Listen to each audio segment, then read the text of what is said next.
Israel की बर्बादी की कहानी रुक नहीं रही है। सोचिए, हमास ने एक इजरायली सैनिक को फिर मार गिराया है और 4 घायल हैं। मारे गए सैनिक का नाम सार्जेंट ओज समूअल एर्दी 19 वर्ष है। 4 घायलों में आईडीएफ गोलानी ब्रिगेड का एक मल आला अधिकारी है। इससे पहले गुरुवार को आईडीएफ ने घोषणा की थी कि गजा पट्टी के दक्षिण और उत्तर की लड़ाई के दौरान 8 सैनिक गंभीर रूप से घायल हो गए हैं।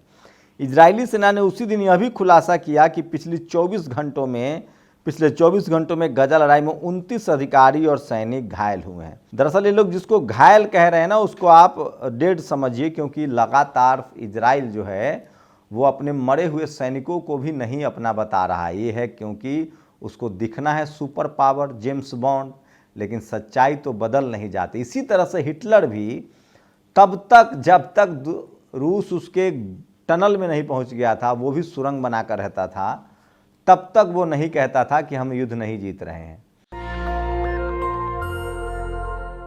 नमस्कार, मैं शंभू कुमार सिंह और आप देख रहे हैं नेशनल दस्तक।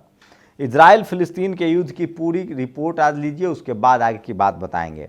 फिलिस्तीन प्रतिरोध की जेनिन ब्रिगेड और आईडीएफ के बीच लगभग 60 घंटे की गहन लड़ाई के बाद आईडीएफ को पीछे हटना पड़ा।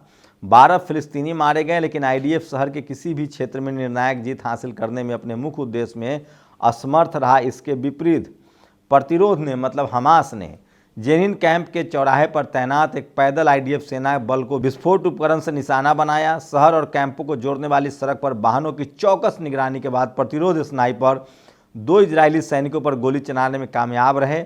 स्नाइपर के घात के कुछ मिनट बाद प्रतिरोध सेनानियों के एक अन्य समूह ने अल समीर मस्जिद के सामने तैनात आईडीएफ दस्ते को निशाना बनाया। आईएएफ इजरायली वायुसेना द्वारा बमबारी और आईडीएफ स्नाइपर टीमों के फैलाव के बावजूद प्रतिरोध सेनानियों ने खलेट अल सवाहा पड़ोस में आईडीएफ सुरक्षा के घेरे को भेदते हुए आईडीएफ समूह को निशाना बनाया है। तो सोचिए किस तरह से अब तक जिस इजराइल के पास लड़ाकू विमान, अपनी सेना, आयरन डोम रडार, मिसाइल, सब कुछ है, उसको हमास, जिसके पास न हथियार था, न गोला बारूद था, न मिसाइल था, लेकिन अब मिलने लगा है और फिलिस्तीनी डटकर सामना कर रहे हैं। आईडीएफ ने दक्षिणी गजा पट्टी में लड़ाई के दौरान एक सैनिक की मौत, 2 अधिकारी और 2 अतिरिक्त सैनिकों की गंभीर रूप से घायल की बात स्वीकार की है।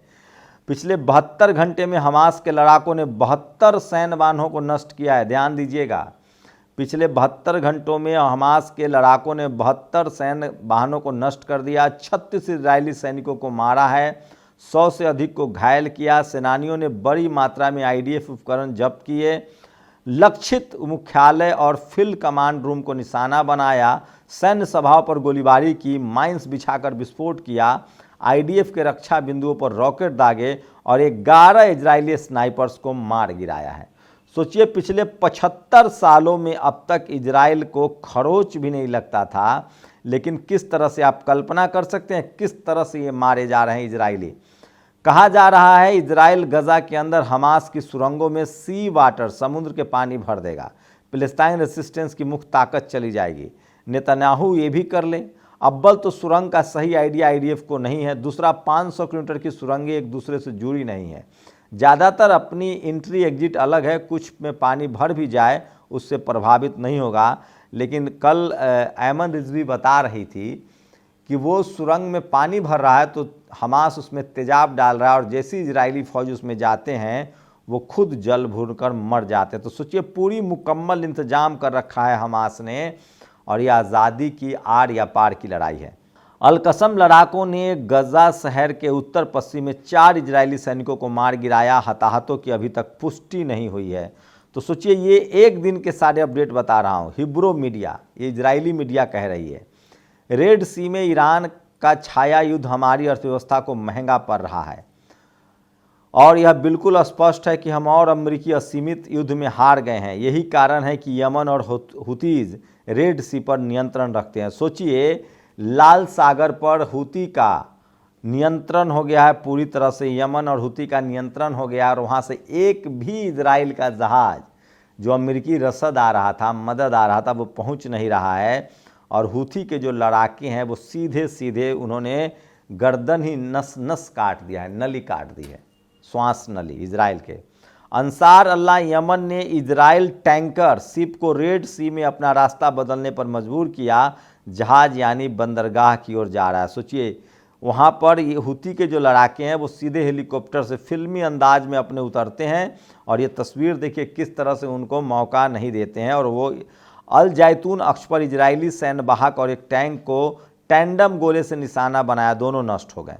खान यूनिस शहर में बड़ी घटना, फिलिस्तीनी लड़ाकों ने आईडीएफ की एक टुकड़ी पर बड़ा हमला किया। इजराइल हताहतों की संख्या इतनी थी कि हेलीकॉप्टर ने हस्तक्षेप किया है।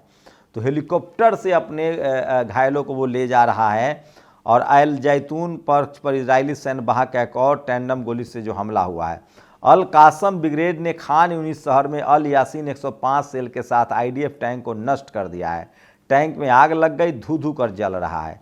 ये सब आज की रिपोर्ट बता रहा हूँ। अब आपको ले चलते हैं 14 तारीख को देर शाम की रिपोर्ट।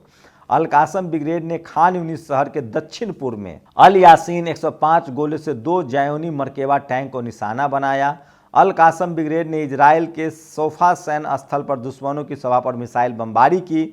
अल कासम लड़ाकों ने 105 गोले से खान यूनिस शहर में 3 जायोनी मरकेबा टैंक को निशाना बनाया है।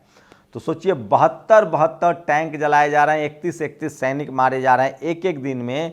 ये पूरा विस्तार से मैं आपको डिटेल बता रहा था। तो ये डिटेल है 14 तारीख की शाम को और 15 तारीख की सुबह को। हम रोज़ आपको इजराइल फिलिस्तीन पर डिटेल दे रहे हैं, लेकिन इजराइल की सबसे बड़ी मुश्किल इसलिए बढ़ गई है कि पानी के रास्ते से, जो सोचिए ईरान के डर की वजह से, और जिस तरह से खाड़ी देशों ने अमेरिका को कहा कि अगर आपने इजराइल की मदद की तो हम आपसे सारे रिश्ते तोड़ लेंगे, और खाड़ी देशों में जो आपका सैनिक अड्डा है वहाँ से बोरिया बिस्तर बांधना पड़ेगा।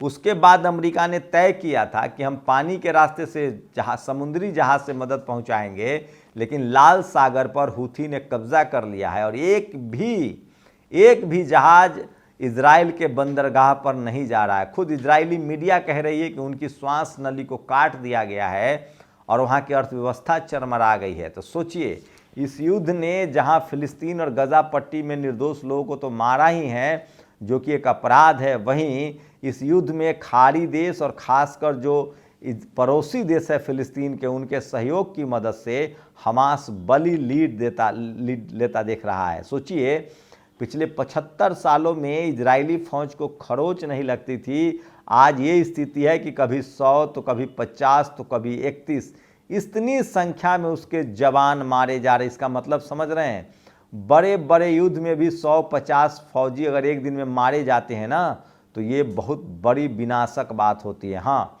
इजराइल जहाँ गुस्से में आकर निर्दोष लोगों को मारता है, हमास, हिजबुल्लाह और हुथी जो है वो पूरी तरह से सिर्फ आईडीएफ, इजरायली डिफेंस सर्विसेज पर हमला करता है। वहीं अगर दुनिया भर की बात करें तो भारत 3 बार इजराइल के खिलाफ और फिलिस्तीन के पक्ष में वोटिंग कर चुका है। यूनाइटेड नेशन के 153 देशों ने कहा है कि युद्ध विराम होना चाहिए, इजराइल गलत कर रहा है। तो अपडेट यह है कि हमास के पास सबसे मजबूत हमास पहली बार हो रहा है, जहां उसे हर फिलिस्तीनी समर्थन कर रहे हैं, हर फिलिस्तीनी हमासी बन रहे हैं, लड़ने के लिए तैयार हैं। वहीं खाड़ी देश Iran, Turkey, Syria, Jordan, Hezbollah, Lebanon, Yemen, ये तमाम देश उसको हथियारों की सप्लाई कर रहे हैं, और सब हथियार बने हैं रूस और चीन निर्मित हैं, नॉर्थ कोरिया के निर्मित है।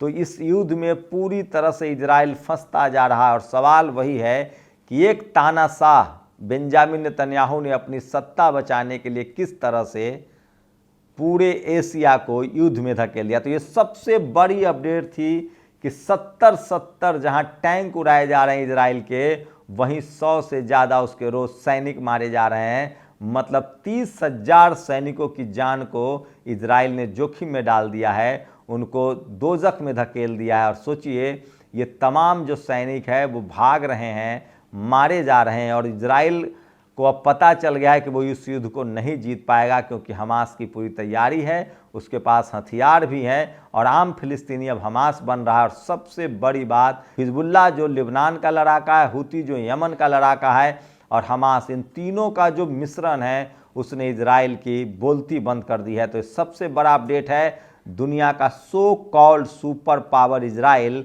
घुटनों पर है और बेंजामिन नेतन्याहू सिर्फ अपनी सनक, अपनी सत्ता बचाने के लिए युद्ध लड़ रहा है। आम फिलिस्तीनी जरूर मारे जा रहे हैं, लेकिन उनकी आंखों में सपना है, आज़ादी का सपना, और तेज़ी से वो उस तरफ बढ़ रहे हैं। और गुरिल्ला युद्ध में देर सवेर इजराइल की वही हालत होगी जो अफ़गानिस्तान में अमेरिका की हुई थी या फिर ताइवान में अमेरिका की हुई थी। तो सोचिए, जैसे जैसे युद्ध बढ़ रहा है, इजराइल की बर्बादी अब शुरू हो रही है, क्योंकि जिस गजा पट्टी को इजराइल ने मलबे में तब्दील कर दिया था, उसी मलबे की आड़ लेकर सरेआम इजराइल जो है वो इजराइल पर हमास, हिजबुल्लाह और हुथी के जो लड़ाके हैं वो कहर ढा रहे हैं। तो ये सबसे बड़ी अपडेट है और पूरी दुनिया में शायद ही अब कोई देश हो जो इजराइल के साथ खड़ा हो। अमेरिका ने भी 31 तारीख तक का अल्टीमेटम दिया है कि युद्ध खत्म करो या तुम्हारा हमारा रिश्ता खत्म। वहीं एशिया का एक भी देश इजराइल के साथ नहीं है, दुनिया का एक भी देश इजराइल के साथ खुलकर नहीं है। बस भारत में कुछ भक्त हैं जो इजराइल कर रहे हैं, जबकि भारत सरकार 3 बार इजराइल के खिलाफ वोट कर चुकी है। शुक्रिया। नेशनल दस्तक की आपसे गुजारिश है कि अगर इसको बचाना चाहते हैं तो नेशनल दस्तक को सब्सक्राइब करने के लिए रेड कलर के सब्सक्राइब बटन को दबाएं, फिर बेल आइकन की घंटी दबाएं। नेशनल दस्तक को बचाने के लिए बहुत जरूरी है कि हर खबर को शेयर करें, लाइक करें, कमेंट जरूर करें।